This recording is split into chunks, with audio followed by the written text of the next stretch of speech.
Hey everyone, welcome back to the Crossroads Stories. I get sent a lot of stories. Some are sad, some are funny, and some are just straight up rage-inducing.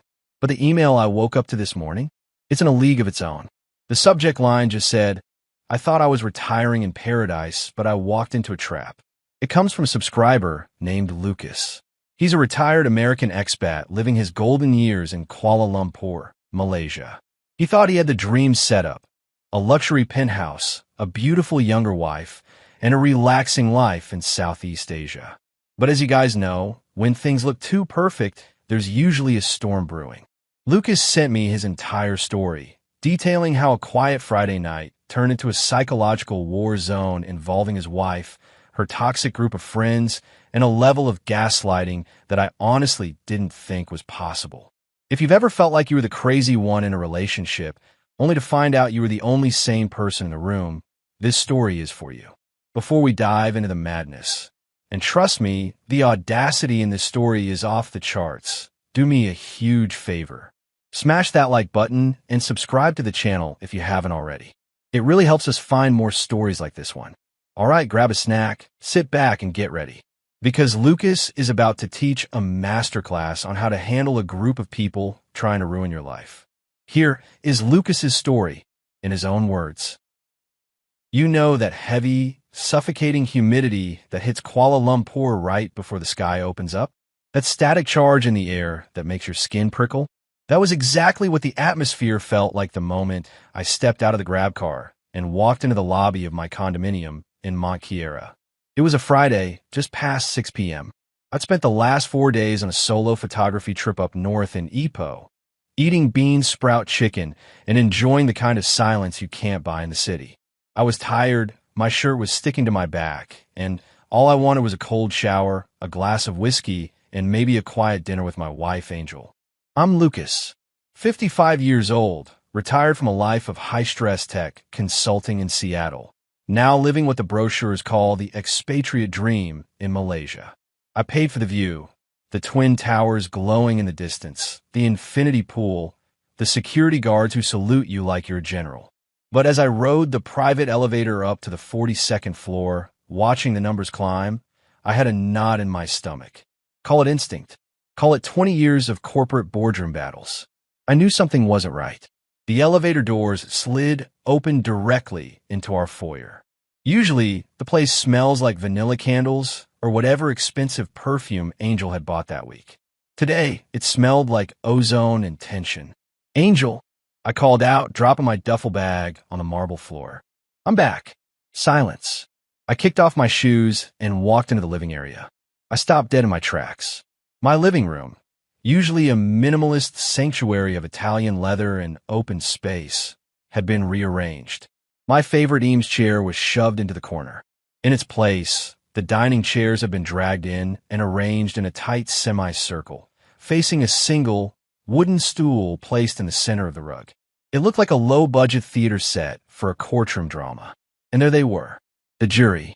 Angel was standing behind the stool, her arms crossed, wearing a silk dressing gown that probably cost more than my first car. She refused to meet my eyes. She was staring at the floor, practicing a look of tragic devastation. Sitting in the semicircle were the Gold Card Squad. That's what I called them in my head. Angel's 4 best friends, Vanessa, Mei Ling, Priya, and Sharon. These were women who treated brunch like a board meeting and marriage like a hostile takeover. Vanessa sat in the center, naturally. She was the ringleader, a 40-year-old divorcee who described herself on Instagram as a life architect and divine feminine coach. In reality, she was living off alimony from a palm oil tycoon she'd been married to for 18 months. "Lucas," Vanessa said, her voice dropping an octave to sound serious and therapeutic. "Please, take a seat." She gestured to the wooden stool in the middle. I looked at the stool, then at them. "I'd rather stand, thanks." "What is this? Tupperware party gone wrong." "This is an intervention," Vanessa stated, smoothing her skirt. "We are here to facilitate a safe space for Angel. We need to talk about your toxicity." I almost laughed. My toxicity? I've been in Ipoh looking at limestone caves for 4 days. The most toxic thing I've encountered was a durian stall. Deflecting, Mei Ling chimed in. She was scrolling on her phone, probably recording this. Typical narcissist deflection. Angel finally looked up. Her eyes were rimmed red, clearly aided by waterproof mascara. Lucas, just listen to them. Please. I can't do this anymore. I feel suffocated. Suffocated? I looked around the 3,000 square foot penthouse. Angel, you have a supplementary black card, a driver, and you haven't worked a day since we got married 3 years ago. If you're suffocating, crack a window. See, Priya shouted, pointing a manicured finger at me. This is exactly what we're talking about. Financial abuse. You use money to control her agency. It's not just money, Sharon added, nodding solemnly. It's cultural imperialism. You come here, you marry a local woman, but you don't honor her spirit.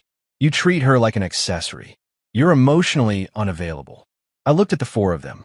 They were like a hydra of bad advice. I knew for a fact that Sharon's husband spent 6 nights a week at a karaoke bar just to avoid going home to her. Priya was currently being sued by her own contractor. And here they were, lecturing me on domestic stability. Okay, I said, my voice dropping to that calm, flat tone I used to use when firing incompetent project managers. Let me get this straight. I'm the villain because... Why? Because I don't want to go to those superficial galas every weekend? Because I asked Angel to stick to a budget of 20,000 ringgit a month? You are stifling her growth. Vanessa stood up, striking a power pose. Angel is an empath. She needs vibrationally aligned support. You are a stagnant energy in her life. You make her feel unseen. Angel let out a small, perfectly timed sob. I just feel so alone, Lucas. You're always reading, or trading stocks, or going on your trips. You don't get me. I watched Angel carefully. I saw the way she glanced at Vanessa after every sentence, checking for approval. This wasn't her words. This was a script written by a committee of women who were miserable and wanted everyone else to be miserable too. So what's the solution? I asked, crossing my arms. What is the verdict of this kangaroo court? Vanessa smirked, thinking she had one. She pulled a piece of paper from her handbag. We've drawn up a relationship rehabilitation contract. It outlines new boundaries. First, you need to release control of the finances to show you trust her. Second, you need to fund Angel's new venture. She wants to open a holistic wellness studio. And third, you need to attend weekly counseling sessions. With me. I looked at the paper. Then I looked at Angel. You want me to pay Vanessa to tell me I'm a bad husband? She's a certified coach. Angel cried out defensively. She's a certified something. All right, I muttered. The pieces clicked into place. The sudden need for an intervention, the accusations of financial abuse, the demand for capital for a business. They didn't want to fix the marriage. They wanted to liquidate it. They wanted access to my retirement funds without the oversight of my logic. I looked at the clock. 6:15 p.m. The rain was hammering against the floor-to-ceiling windows now, blurring the lights of the city outside. I didn't yell. I didn't argue. I didn't try to defend my record as a husband who had paid off Angel's family debts, bought her a car, and taken her around the world. No, I said simply. The room went silent. What do you mean, no? Vanessa narrowed her eyes. If you don't agree to this, you're proving your refusal to heal. I mean, I'm not signing that. And I'm not sitting in that chair. I walked past them, heading straight for the master bedroom. Jeremiah, where are you going? Angel screamed. She slipped up.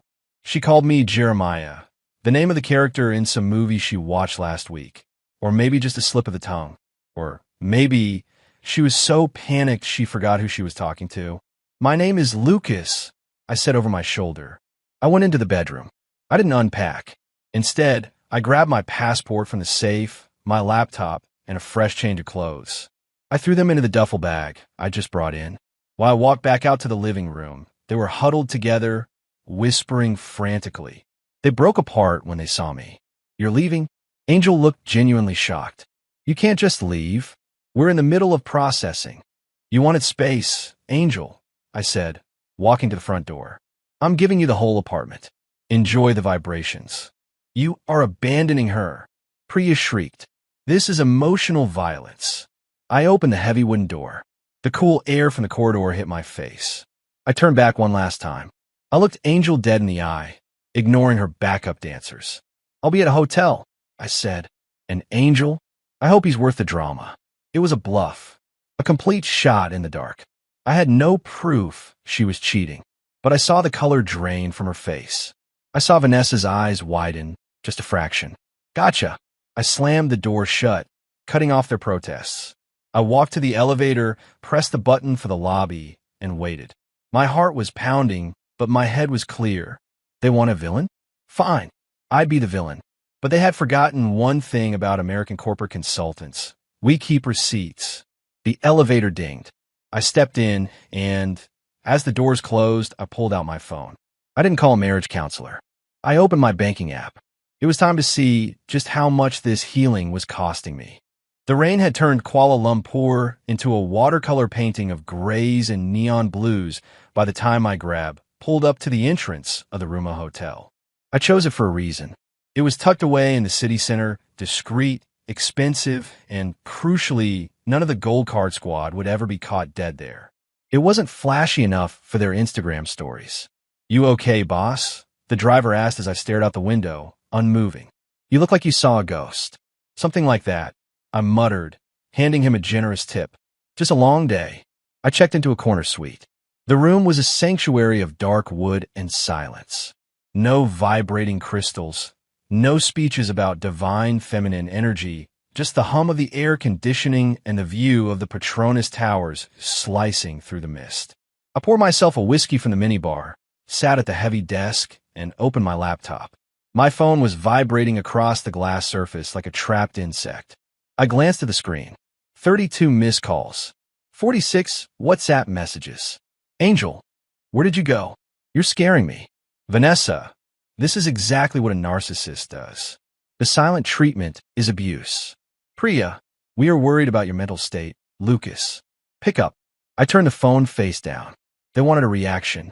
They wanted me to rage, to beg, or to come back and apologize for ruining their script. Instead, I gave them the most terrifying thing a man in my position can offer: silence. I wasn't angry anymore. The adrenaline had faded, replaced by the cold, mechanical hum of my old professional self. For 30 years, I assessed risk for Fortune 500 companies. I found leaks in systems. I found people skimming off the top. I didn't need a vibration coach. I needed data. "Let's see what you've been up to, Angel." I whispered to the empty room. I started with the money. We had a joint account for household expenses, and she had a supplementary credit card attached to my primary line. I usually just paid the bills without looking, the happy wife, happy life tax. That was my mistake. Complacency is always the first security breach. I pulled up the last 6 months of statements. At first glance, it looked normal for a Mont Kiara socialite. High tea at the St. Regis, Pilates packages, Sephora hauls. But then I filtered the spreadsheet by recurring payments. There it was. A bi-weekly transfer of RM 4,500 to a merchant listed as Infinite Flow Consultancy.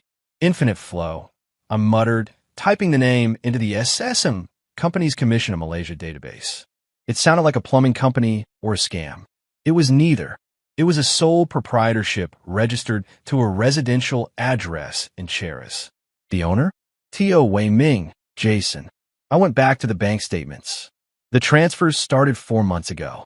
Before that, the spending was erratic. After August, it became systematic. But it wasn't just the transfers. There were cash withdrawals, RM 1,000 here, RM 2,000 there, always from ATMs and locations that didn't make sense. Why was my wife, who complained if she had to leave the Mont Kiara bubble, withdrawing cash at a petrol station in Cheras at 10 p.m. on a Tuesday? I opened a new tab. Grab. We shared a family account. It was convenient for tracking expenses, or so I thought. I navigated to the Activity tab. My heart didn't break, it hardened. The pattern was so obvious, it was insulting. Every Tuesday and Thursday evening, when she claimed to be at Goddess Circle meetings with Vanessa and the squad, the log showed a ride booked from our condo to Eco Cheras Mall. But she didn't stop at the mall. The drop-off points were manually adjusted to a condominium complex behind the mall, the Arte, at Cheras. I checked the dates against my own calendar. September 12th, I was at a networking dinner. Angel took a grab to Cheras. October 4th, I was on a call with my broker in New York. Angel Teixeiras. Last week, while I was in Ipoh, daily rides. She wasn't just visiting a friend. You don't take a 40-minute ride in KL traffic to a mid-range bachelor pad for a cup of tea. Not when you live in a penthouse. I Googled the address. It was a trendy, loft-style building. Young crowd. Digital nomads. Influencers. I typed Jason TOKL into Instagram. Top result, Jason_Quantum_flow. Bio, manifestation coach phone, Shui master crypto, enthusiast unlocking your abundance. I clicked the profile. He was young, maybe early 30s. Fit, in that way that suggests he spends more time at the gym than the office. He had the kind of face that was handsome until he opened his mouth, slick back hair, tight shirts, and a lot of photos of him posing next to rented sports cars. I scrolled through his feed. It was a graveyard of pseudo-spiritual nonsense. Money is energy. Your partner is your mirror. Invest in your soul. And then I saw it. A photo from 3 weeks ago. It was a group shot at a dimly lit rooftop bar. In the center was Jason, holding a glass of champagne. And leaning into him, laughing with her hand on his chest, was Angel. But she wasn't alone. Standing right next to them, holding up a peace sign and winking at the camera, was Vanessa. On the other side, Priya and Sharon. The caption read, Tribe Vibes. Manifesting the reality we deserve. Hashtag Soul Family hashtag Abundance. I felt a cold chill that had nothing to do with the hotel AC. This wasn't just an affair. It was a conspiracy. The intervention wasn't about my behavior. It was a smokescreen. They knew. All of them knew. The Gold Card Squad wasn't protecting Angel from a toxic husband. They were facilitating her affair with a budget store guru. They were the ones covering for her. I looked closer at the photo. Angel was wearing a dress I bought her for our anniversary. She looked happy. Not the oppressed, suffocated woman she played in my living room 3 hours ago. She looked like someone who thought she had gotten away with it. I went back to the bank statements. Those transfers to Infinite Flow Consultancy, that was Angel funding Jason's lifestyle. I was paying for her boyfriend. I was paying for the manifestation coach, who was probably telling her that her husband was low vibration while spending my money. My phone buzzed again. A text from Vanessa. Vanessa, Lucas, I'm going to be honest. Angel is distraught. She's willing to forgive you if you come back tonight and agree to the therapy. Don't let your ego destroy this. I read the message and laughed. A dry, humorless sound in the empty room. Forgive me, I whispered. They actually thought I was stupid. They thought because I was the old expat, the ATM, that I was oblivious. They thought they could gaslight me into funding their little commune. I didn't reply to Vanessa. Instead, I opened a new email draft. Recipient, Razak and Partners, Attorneys at Law. Subject, Divorce/financial fraud/defamation. I started typing. I attached the screenshots of the bank transfers. I attached the grab logs. I attached the Instagram photo of the tribe. I wasn't going to go back to the condo. I wasn't going to yell. I was going to systematically dismantle their little manifestation with the one thing they clearly didn't understand: reality. I took a sip of whiskey, the amber liquid burning pleasantly down my throat. The rain outside was slowing down, the city lights flickering back into focus. The intervention was the opening act. But they had forgotten that in every production, there's an intermission where the audience figures out the plot twists. I leaned back in the chair, watching the upload bar on the email turn green. Sent. Okay, Jason, I said to the screen. Let's see how good your feng shui is against a forensic accountant. Monday morning in Kuala Lumpur brings a specific kind of chaos.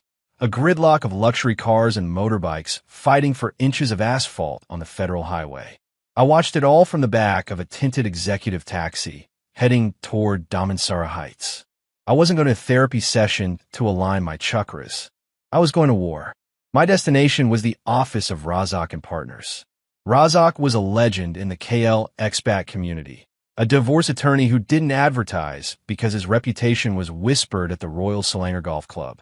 He was known as the Eraser. His office was terrifyingly sterile. White marble, glass walls, and air conditioning set to a temperature that suggested he kept bodies in the back. Razak himself was a small man in his 60s, wearing a songcoat and a suit that cost more than Angel's consultancy fees. "Mr. Lucas," Razak said, sliding a file across the desk. He didn't smile. "I have reviewed the documents you emailed. The bank transfers, the grab logs, the photo, and he leaned back, tinning his fingers. It is a mess, but it is a mess we can work with. In Malaysia, we have a concept called saving face.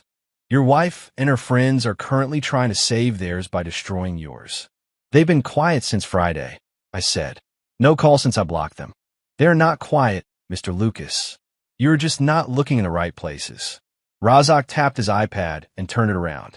I looked at the screen. It was a screenshot of a public Facebook post in a popular group called KL Expat Community Support. The author was Vanessa. The post read, "Urgent, seeking advice on financial abandonment. A dear friend of mine, a local woman, has been kicked out of her home by her wealthy, older American husband after an intervention where we tried to address his narcissistic abuse. He has cut off her cards and left her with nothing. She's traumatized. Are there any lawyers who specialize in protecting local women from predatory expats?" The post had 400 likes. The comments were a cesspool of outrage. "Deport him. Typical colonizer mindset. This is why I don't date Matt Salas, white man." Angel hadn't been kicked out. I had left. She hadn't been left with nothing. She was living in a penthouse I paid for. But the truth didn't matter. The narrative did. "They are baiting you," Razak said softly. "They want you to comment. They want you to explode. If you reply, you look defensive. If you call her names, they capture it and use it as proof of abuse. So what do?" I asked, feeling the heat rise in my neck. "Nothing." Razak smiled, a shark-like baring of teeth. "We deploy nuclear silence. You do not text. You do not post. You do not defend yourself. You disappear.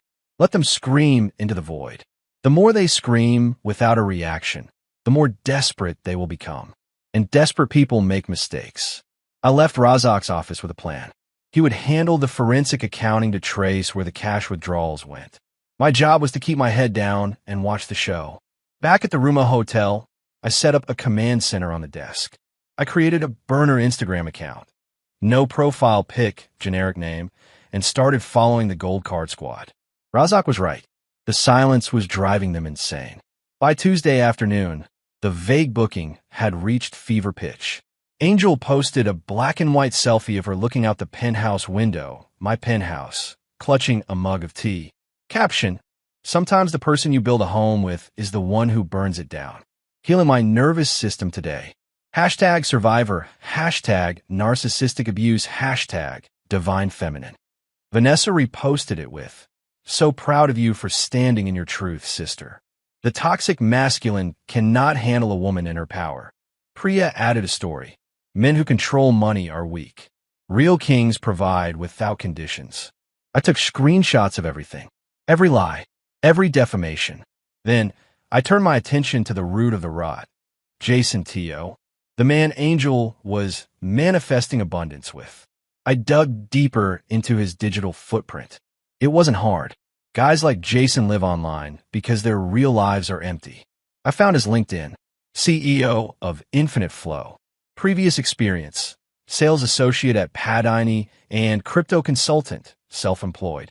I found a forum thread on a local investment board from 2 years ago. The thread was titled, "Warning, Jason Teo / Quantum Crypto Scheme." Users were complaining that Jason had sold them a masterclass on cryptocurrency for RM3,000, promising 500% returns. The returns never happened. The class was just him talking about mindset and vibrations in a rented Airbnb. He's a grifter, I realized. He's not even a good one.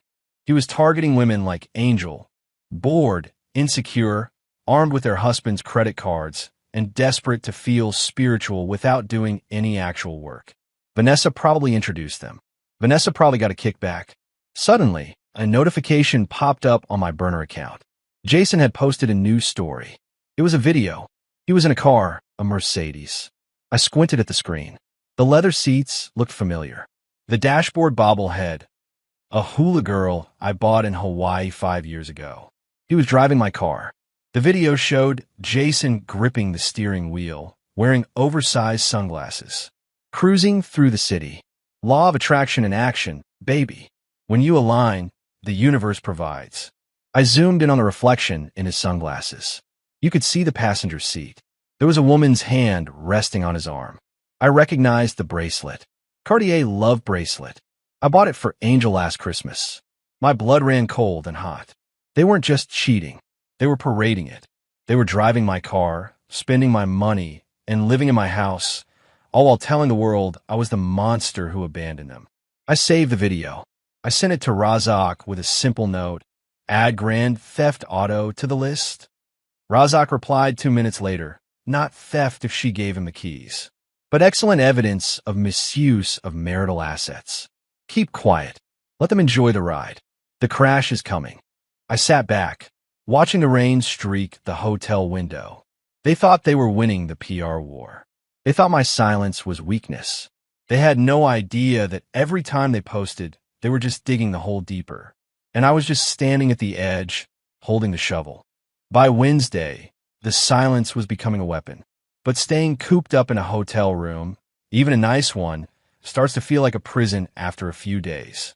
I needed caffeine, and I needed to see people who weren't pixelated avatars on a screen. I took a grab to Bangsar, specifically to Jalan Telawi. It's a grid of trendy cafes, boutiques, and bars where the KL elite go to see and be seen. I chose a table outside at Antipodean, ordered a flat white, and opened my Kindle. I knew it was a risk. Bangsar is a small village disguised as a cosmopolitan hub. If you sit there long enough, you'll run into someone you know. I didn't expect to run into the entire committee. I hadn't even taken my second sip when I heard the distinct, sharp click-clack of expensive heels on the pavement. It stopped right in front of my table. So, this is where you're hiding. I looked up over my reading glasses. It was Vanessa. Flanking her were Priya and Sharon, standing like bodyguards in designer sunglasses. They weren't smiling. They looked like a hit squad scent from a Sephora sale. I'm not hiding, Vanessa, I said, calmly turning the page of my ebook.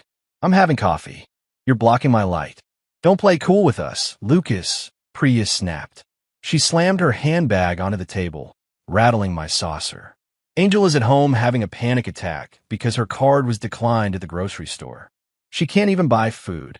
The grocery store? I raised an eyebrow.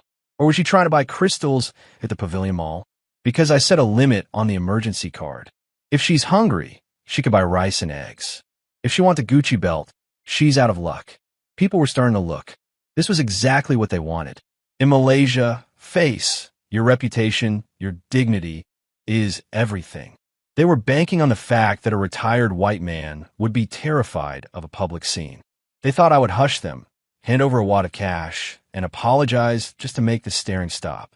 Vanessa leaned in, her voice dripping with venom. You are financially abusing a local woman. Do you know how that looks? We can ruin you, Lucas. One call to the immigration authorities. One viral video about how you're starving your wife. Go ahead, I said, putting my Kindle down. Make the call. Vanessa blinked. She wasn't used to resistance. Excuse me? I said, go ahead. Call immigration. Tell them I cut off the credit limit for my wife who is currently driving my Mercedes to her boyfriend's apartment in Cheris. The air at the table dropped 10 degrees. Sharon shifted uncomfortably. You're lying, Vanessa hissed, but her eyes darted to the left. Attell, am I? I picked up my coffee cup. Jason Teo, the manifestation coach, the guy driving my car. The guy Angel has transferred 45,000 ringgit to in the last 4 months. I saw a young couple at the next table subtly angle their phones toward us. The red recording lights were on. Good. That is a business investment, Priya shouted, trying to regain control of the narrative. Angel is an entrepreneur. Is she? I raised my voice just enough to carry over the chatter of the cafe. Then why is she paying you, Vanessa? Vanessa froze. What? I saw the transfers, Vanessa, I said, looking her dead in the eye. August 12th. RM 5,000. Reference. Handbag loan. September 4th. RM 3,000. Reference. Help fee. You're not defending Angel because you're a good friend. You're defending her because she's your personal ATM. And now that I've cut the PIN code, you're broke. Vanessa's face went from pale to a blotchy, furious red. How dare you? You invaded her privacy. I audited my bank account. I stood up. I'm 6'2". Looming over them, the dynamic shifted instantly. You wanted a scene? You got one. You want to talk about abuse? Let's talk about conspiracy to defraud. Let's talk about how you, Priya, and Sharon encouraged my wife to cheat on me, so you could live vicariously through her drama. The cafe was dead silent now. Even the baristas had stopped grinding beans. We never. Sharon stammered, stepping back. I have the chat logs, I lied. Well, mostly lied. I had the photo, but they didn't know what else I had. I know everything. So here is your new reality. The cards stay off. The car comes back today, or I report it stolen. And if you approach me again, I won't be talking to you. My lawyer will. Vanessa looked around.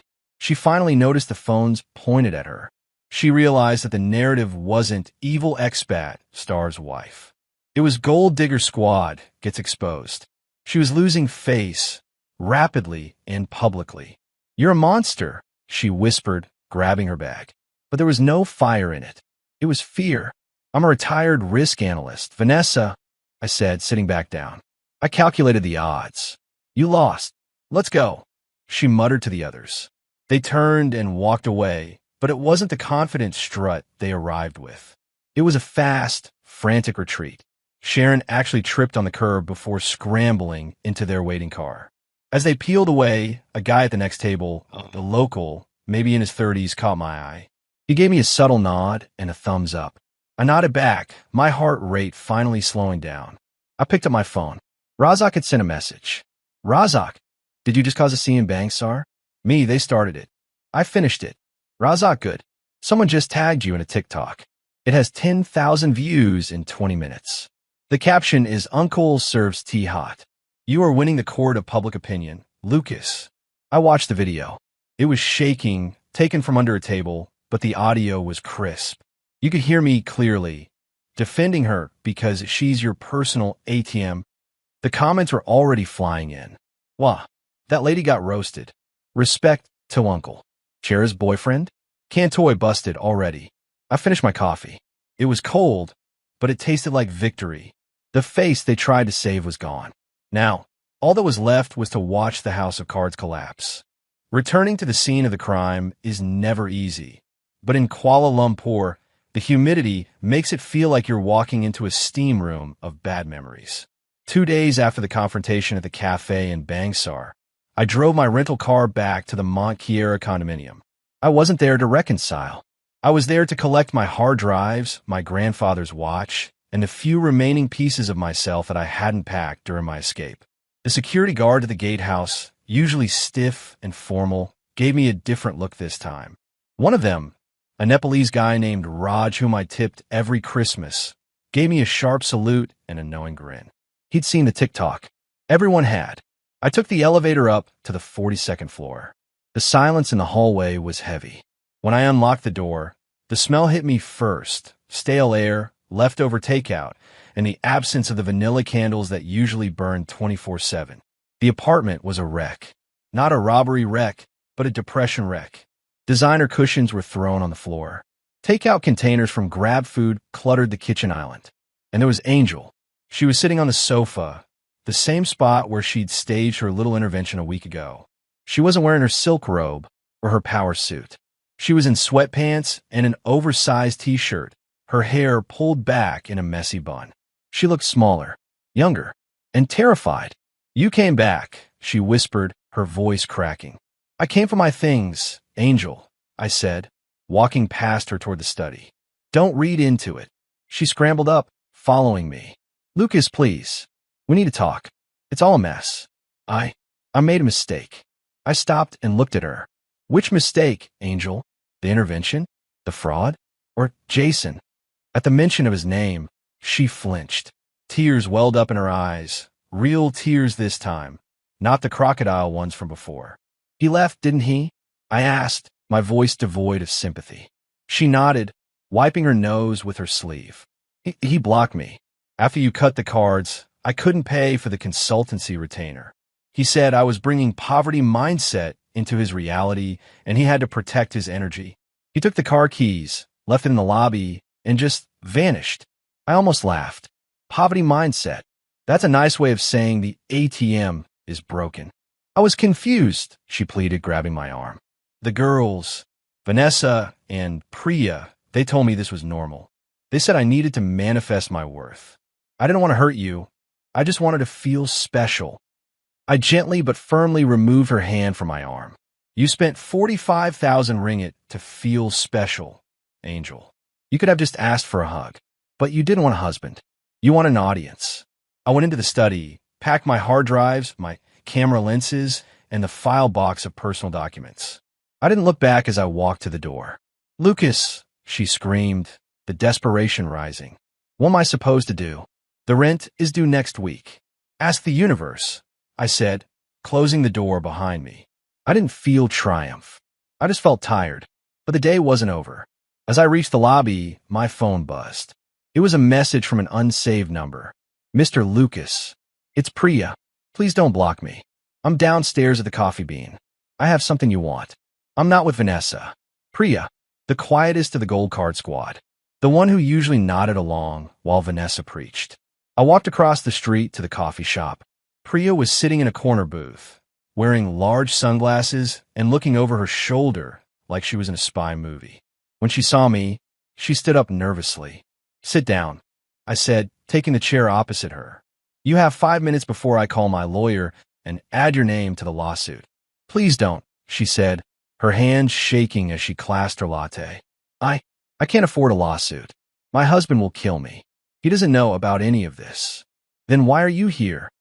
Because Vanessa is crazy, Priya blurted out. After the cafe, she went nuts. She's trying to get us to pool money to hire a PR firm to spin the story. She wants to accuse you of physical violence now. She says it's the only way to win back the narrative. My jaw tightened. She's going to fabricate abuse? Yes, and I can't be part of that. I have kids, Lucas. I can't go to jail for perjury. She reached in her bag and pulled out her phone. I exported the chat. What chat? The group chat. The manifestation queens. It's all of us. From the last 6 months. She tapped the screen and slid the phone across the table. I picked it up. I started scrolling. It was worse than I thought. It wasn't just venting. It was a playbook. August 10th, Vanessa. He's such a bore. Just tell him you need the money for a course. He never checks the statements. Americans are so naive with money here. September 2nd, Angel. Jason wants to go to Bali for the weekend. How do I get away? Vanessa, tell Lucas you have a silent retreat for your mental health. I'll back you up. We'll tag you in old photos so it looks like you're with us. October 15th, Sharon. Lucas is asking questions about the credit card limit. Vanessa, time for phase 2. We need to break him down. Let's stage an intervention. Make him feel like he is the problem. If he feels guilty, he'll pay for anything to fix it. We need to secure the bag, ladies. Project Pension Fund is a go. I stared at the screen. Project Pension Fund. They had a name for it. My life, my savings, my retirement. It was just a project to them. I sent the file to your email, Priya said quietly. Just please leave me out of the lawsuit. I was just following Vanessa. I didn't want to lose my friends. I looked at Priya. She was weak, pathetic, and a coward. But she had just handed me the nuclear codes. You're not a friend, Priya, I said, sliding the phone back to her. You're an accomplice who got scared. But I checked my email on my own phone. The file was there. This helps. So we're good? She asked, hopeful. We're not good, I said, standing up. But you might be the only one who doesn't end up bankrupt. I walked out of the coffee shop, the humid air hitting me again. But this time it felt different. It felt like the storm was finally breaking. I had the bank statements. I had the photos. And now, thanks to the manifestation queens turning on each other, I had their own words in black and white. I hailed a taxi. Damansara Heights, I told the driver. Lawyer's office. And step on it. The house of cards hadn't just crumbled. I was about to set fire to the pile. The conference room at Razak and Partners was colder than a morgue, and honestly, the mood wasn't much livelier. On one side of the mahogany table sat Angel, looking like a ghost of her former self, and her lawyer, Mr. Lim, a man who looked like he already knew he was fighting a losing battle. Next to Angel sat Vanessa, jaw set, arms crossed, wearing oversized sunglasses indoors as if she were a celebrity avoiding paparazzi. Razak and I sat opposite them. I didn't bring a notepad. I didn't bring a stress ball. I brought a single, slim folder. "Let's make this quick," Razak said, clasping his hands.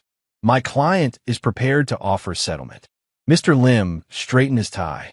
"We are looking for monthly spousal support of RM 15,000, retention of the vehicle, and a lump sum for emotional distress caused by the sudden abandonment." Vanessa nodded aggressively, whispering something in Angel's ear. Angel would just stare at the table. I leaned forward. "No." "Excuse me." Mr. Lim blinked. "No support. No car. No lump sum." I signaled Razak. Razak opened the folder and slid a single sheet of paper across the table. It wasn't a legal document. It was a printout of a WhatsApp conversation from the Manifestation Queens group chat. "Exhibit A," Razak said smoothly. Dated September 14th. User Vanessa Undersudavine writes, "Angel is too soft. She actually feels guilty about the Jason thing. We need to remind her that Lucas is just a wallet with a passport. Once we secure the property transfer, she can dump the old man and we can all go to Bali on his dime." The silence in the room was absolute. You could hear the hum of the hard drive in the corner. Angel picked up the paper. Her hands were trembling so hard the paper rattled against the table. She read it, then read it again. She turned her head slowly to look at Vanessa. "You said I was a wallet?" I asked, my voice low. "And Angel," you replied with a heart emoji. "That's out of context." Vanessa shrieked, standing up.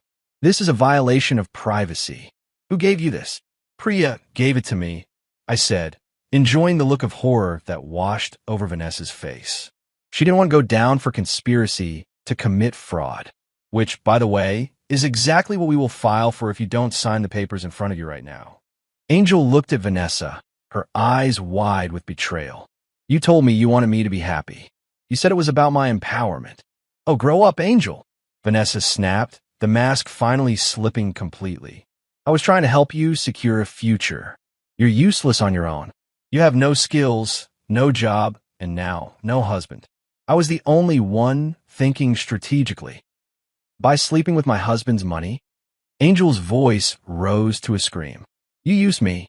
You used my marriage to fund your lifestyle." "Ladies," Mr. Lim interrupted, looking mortified. "Please, I'm done," I said, standing up. The room went quiet. "Angel, here's the deal. You get the jewelry I bought you. You get your clothes. And you get to keep your face because I won't post these chat logs online. If you sign the unconditional divorce papers today, you walk away with nothing else. No alimony. No car. Just your freedom to manifest whatever you want." I looked at Vanessa. "And you, if you ever mention my name, post about me, or even look in my direction again, Razak will sue you for every fake handbag you own. Do we have an understanding?" Vanessa slumped back in her chair, defeated. She knew the game was over. The Gold Card Squad was bankrupt. Angel looked at me, tears streaming down her face. "Lucas, I'm sorry." "I know," I said, and I meant it. I actually felt sorry for her. She had traded a life of security and genuine care for a fantasy sold to her by people who didn't give a damn about her. But sorry doesn't refund the 45,000 ringgit you sent to Jason. She picked up the pen. Her hand shook, but she signed. I didn't stay for the pleasantries. I nodded to Razak, who gave me a rare, genuine smile, and I walked out of the glass doors. I took the elevator down to the lobby, walked out into the heat of Damansara, and hailed a cab. But I didn't go back to the hotel. "Kelai," I told the driver. "International departure." I wasn't leaving Malaysia. I love this country, the food, the people, the chaos. But I was done with the city. I was done with the social climbing, the face, and the noise. 6 hours later, I was sitting on the balcony of a small wooden chalet in Langkawi. The sun was setting, turning the Andaman Sea into a sheet of liquid gold. The only sound was the waves hitting the shore and the ice clinking in my glass. My phone buzzed. I checked it one last time. A notification from Instagram. Vanessa_Divine has deleted her account. Another one. Angel_L has changed her status to single. I smiled, turned the phone off, and tossed it onto the daybed. I took a deep breath of the salty air. It didn't smell like ozone or expensive perfume. It smelled like freedom. They wanted to teach me a lesson? They did. They taught me that the best revenge isn't anger. It isn't shouting. It's silence, receipts, and a one-way ticket to paradise. Lucas is currently enjoying his retirement on the beach, and honestly, he earned every second of that sunset. If you enjoyed this story of justice, receipts, and nuclear silence, please do me a favor. Hit that like button right now. It really helps the algorithm share this story with more people. Subscribe if you haven't already, and turn on notifications so you don't miss the next wild story. And let me know in the comments. If you were Lucas, would you have given Angel a second chance? Or did she get exactly what she deserved? I'll see you in the next one. Stay safe, and watch out for the gold card squads in your life.